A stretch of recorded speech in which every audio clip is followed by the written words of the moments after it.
नमस्कार मित्रांनो, अनिल नरवाडे सर या यूट्यूब चॅनलवर तुमचं स्वागत. आजपासून आपण 9वीचे क्लास घेणार आहोत. तर आपण याच्यामध्ये सायन्स, मराठीच्या कविता, मराठीचं ग्रामर आणि इंग्लिशचं ग्रामर याच्यामध्ये आपण घेणार आहोत. आता याच्यावर तुम्हाला प्लेलिस्ट दिलेली आहे. प्लेलिस्टमध्ये 10th स्टँडर्डचा जो सायन्स पार्ट फर्स्टचा जो पहिला चॅप्टर आहे, जो की ग्रॅव्हिटेशन, तो ग्रॅव्हिटेशन चॅप्टर आपला झालेला आहे. प्लेलिस्टमध्ये पूर्ण व्हिडिओ तुम्हाला दिलेले आहेत. आजपासून आपण 9वीचा सायन्सचा जो पहिला चॅप्टर आहे, लॉज ऑफ मोशन, तो आपण सुरू करणार आहोत. तर याच्यामध्ये वेगवेगळे पॉइंट्स आपल्याला शिकायचे आहेत. त्याच्यामध्ये मोशन, डिस्प्लेसमेंट, डिस्टन्स, ॲक्सेलरेशन आणि Newton laws of motion and related equation आपल्याला या चॅप्टरमध्ये शिकायचे आहेत.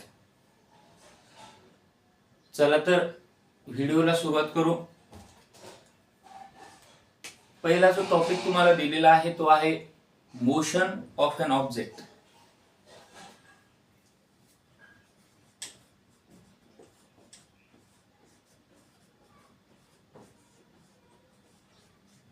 Motion of an object. मग मोशन म्हणजेच काय? तर मोशन म्हणजे आपण त्याला गती असं म्हणतो. आता गती म्हणजेच काय? तर एखादा ऑब्जेक्ट आहे, तो एका जागेवरून दुसऱ्या जागेवर गेला म्हणजे त्याने आपली जागा चेंज केली आपल्या सराउंडिंगला. म्हणजे मी इथं उभा आहे आणि मी इथून इथपर्यंत गेलो, म्हणजेच मी काय केलं, माझी जागा चेंज केली. मग माझी जागा जर मी चेंज करत असेल माझ्या सराउंडिंगला with respect to time, is called as the motion. मग मोशनची डेफिनेशन आपल्याला करता येईल काय, की if an object changing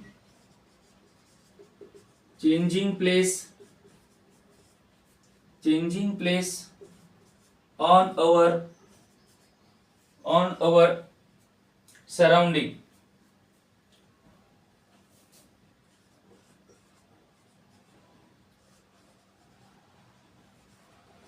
surrounding, with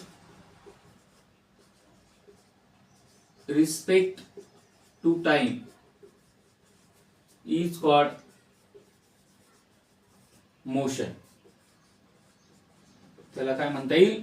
motion असं म्हणता येईल.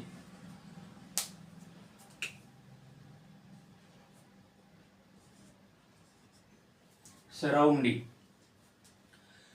तर आता काही उदाहरण मी तुम्हाला देतो.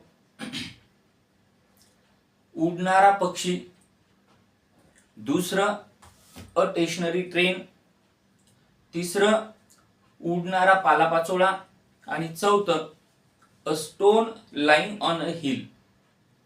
आता पहिलं एक्झाम्पल जर तुम्ही बघितलं तर उडणारा पक्षी म्हणजेच तो उडणारा पक्षी एका जागेवरून दुसऱ्या जागेवर जातो, म्हणजे तो आपली प्लेस चेंज करतो, याला म्हणायचं मोशन. दुसरं अ स्टेशनरी ट्रेन म्हणजे थांबलेली ट्रेन आहे, मग ती मोशन मध्ये आहे का? तर नाही, त्याला आपण मोशन म्हणणार नाही. उडणारा पालापाचोळा उडत आहे, हवेमध्ये उडत आहे, म्हणजे तो जागा चेंज करत आहे, तर त्याला आपण मोशन म्हणायचं. आणि a stone lying on the hill, एका टेकडीवर स्टोन आहे आणि तो स्टेशनरी पोझिशनला आहे, जरी तो वरती असला तरी तो जागा चेंज करत नाही, म्हणजे आपण त्याला मोशन म्हणणार नाही. हे झालं तुमचं मोशन विषयी माहिती आणि मोशनची डेफिनेशन सुद्धा. त्यानंतर आपण बघणार आहोत डिस्टन्स आणि डिस्प्लेसमेंट. डिस्टन्स म्हणजे काय आणि डिस्प्लेसमेंट म्हणजेच काय. आता इथं लिहू आपण डिस्टन्स आणि इथं लिहू डिस्प्लेसमेंट.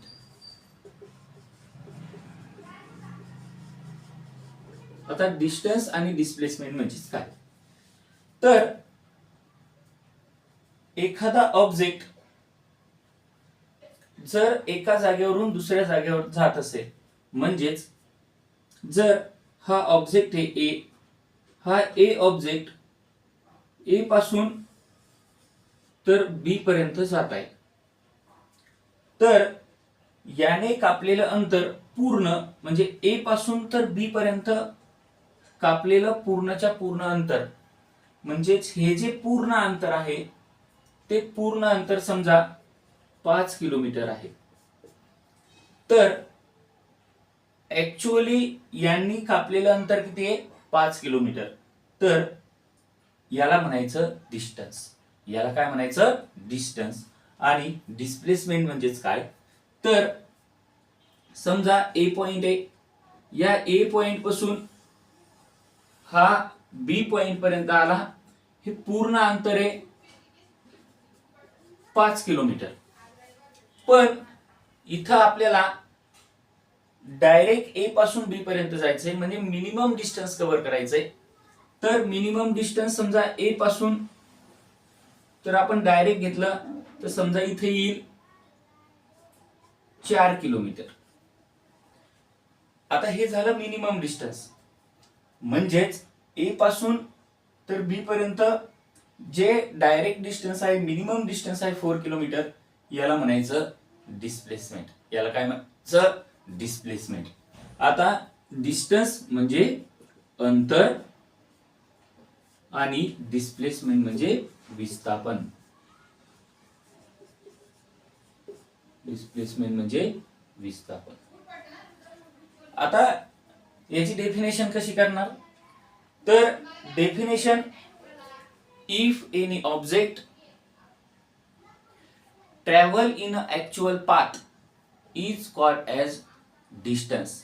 आणि displacement, if any object travel from shortest possible distance, किंवा तुम्ही मिनिमम डिस्टन्स सुद्धा वापरू शकता, shortest possible distance is called as displacement. त्याला काय म्हणायचंय, डिस्प्लेसमेंट असं म्हणायचं आहे. आता डिस्टन्स आणि डिस्प्लेसमेंट कसं ओळखायचं, समजा एक ऑब्जेक्ट आहे, ही ऑब्जेक्ट राऊंडला फिरते, म्हणजे हे झालं ए पॉइंट, आणि परत ही याच पॉइंटला येते, बी पॉइंटला येते. मग मला सांगा याचं डिस्टन्स. आता हे जे पूर्णच्या पूर्ण अंतर आहे हे समजा आहे 10 किलोमीटर. मग मला सांगा याच्यामध्ये डिस्टन्स किती, डिस्प्लेसमेंट किती. डिस्टन्स म्हणजेच काय, तर ऍक्च्युअल पाथ किती कव्हर केलंय. मग ए पासून तर बी पर्यंत ऍक्च्युअल पाथ किती कव्हर केलंय, तर ते केलंय 10 किलोमीटर. मग हे झालं याचं डिस्टन्स. आणि शॉर्टेज पॉसिबल डिस्टन्स, ए पासून बी पर्यंत शॉर्टेज पॉसिबल डिस्टन्स काहीच नाहीये, 0. म्हणजे याचं जे डिस्प्लेसमेंट आहे हे डिस्प्लेसमेंट किती आहे, 0. म्हणजे डिस्प्लेसमेंट म्हणजे शॉर्टेज पॉसिबल डिस्टन्स, म्हणजे तो ए पासून आला आणि परत या बी पर्यंत, म्हणजे ए आणि बी पॉइंट हा एकच आहे, एकाच जागेवर तो आलाय, म्हणजे याचं शॉर्टेज पॉसिबल डिस्टन्स किती आहे, 0 आहे. म्हणजे याचं डिस्प्लेसमेंट किती आहे, 0 आहे. ज्यावेळेस एखादी कार ए पासून, या ए पॉइंट पासून तर या बी पॉइंट पर्यंत जाते आणि ती स्ट्रेट लाईन जर जात असेल, तर याचं जे डिस्टन्स आहे हे डिस्टन्स, समजा हे डिस्टन्स आहे 15 किलोमीटर. मग ही जर स्ट्रेट लाईन जात असेल तर ए पासून तर बी पर्यंत जर ती जात असेल तर याचं डिस्टन्स सुद्धा किती आहे, 15 किलोमीटर आहे. आणि डिस्प्लेसमेंट सुद्धा किती आहे, तर 15 किलोमीटर आहे. म्हणजे याचं डिस्टन्स आणि डिस्प्लेसमेंट हे कसं आहे, सारखं आहे, सेम आहे. तर अशा प्रकारे हे जे आपले दोन टॉपिक झाले, एक तर झालंय मोशन, दुसरं झालंय डिस्टन्स आणि नंतर डिस्प्लेसमेंट. हा जर व्हिडिओ तुम्हाला आवडला असेल तर चॅनलला सबस्क्राईब करा आणि असंच आपण एक एक जे चॅप्टर आहे ते चॅप्टर आपण कव्हर करणार आहोत. तर धन्यवाद, थँक्यू.